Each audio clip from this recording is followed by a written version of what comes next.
मुझे अपने sixth sense का तो पता नहीं, लेकिन इतना जरूर पता है कि जो 5 सेंस मेरे पास हैं, उनमें से 2 सेंस मेरे बहुत स्ट्रांग हैं। फर्स्ट, सुनने का, जिससे मैं कोई भी आवाज सुनकर पता कर सकती हूं कि वो किस चीज की आवाज है, किस दिशा से आ रही है, कितने दूरी पर है, कितनी गहराई और कितनी ऊंचाई से आ रही है।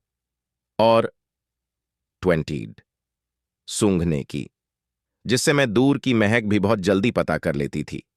जो चीज किसी को नहीं पता चलता था वो मैं महक कर बता देती थी, बल्कि किसी के घर कुछ अच्छा या बुरा बनता भी हो तो वो भी मुझे पता चल जाता था कि क्या चीज बन रहा है। और नॉन वेज जैसे कुछ चीजें बनने पर मैं जल्दी जल्दी अपने पर्द डालकर खिड़की दरवाजे बंद कर देती।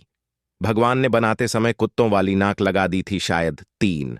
आपको ये सब नॉर्मल लगेगा, मुझे भी लगता था। आज मैं काफी निश्चिंत होकर सो रही थी और वो दीवार घड़ी भी मेरे रूम में नहीं थी। लेकिन फिर आधी रात को मेरी नींद खुली। मैंने फिर घड़ी पर अपनी नजर दौड़ाई और आज फिर मेरी 15 मिनट फास्ट घड़ी 3 बजा रही थी।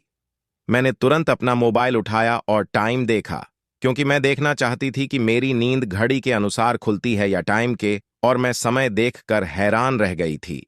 मेरे मोबाइल फोन को जहां 2:45 AM बजाना चाहिए था, वहीं वो भी घड़ी का साथ दे रहा था और रात के ठीक 3 बजा रहा था।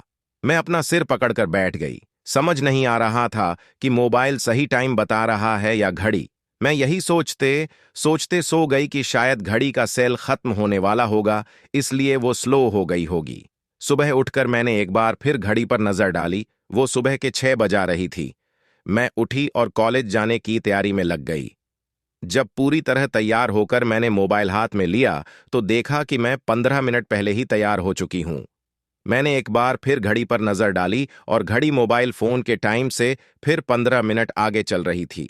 ये वही घड़ी थी जो रात को मोबाइल फोन के टाइम का साथ दे रही थी। बिना आगे किए घड़ी का टाइम आगे कैसे हो गया?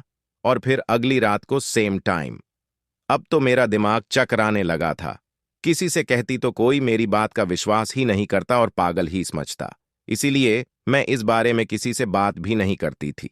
और फिर मैंने इन सब बातों के बारे में सोचना छोड़ दिया था, क्योंकि इसकी वजह से अब मैं भी बहुत परेशान रहने लगी थी। मैंने बात को यहीं छोड़ना ठीक समझा, लेकिन वो ताकत शायद मुझे छोड़ने को तैयार नहीं थी, और न ही वह इस बात को खत्म ही करना चाहती थी। आखिर ये हो क्या रहा था मेरे साथ? मुझे कुछ पता नहीं चल पा रहा था।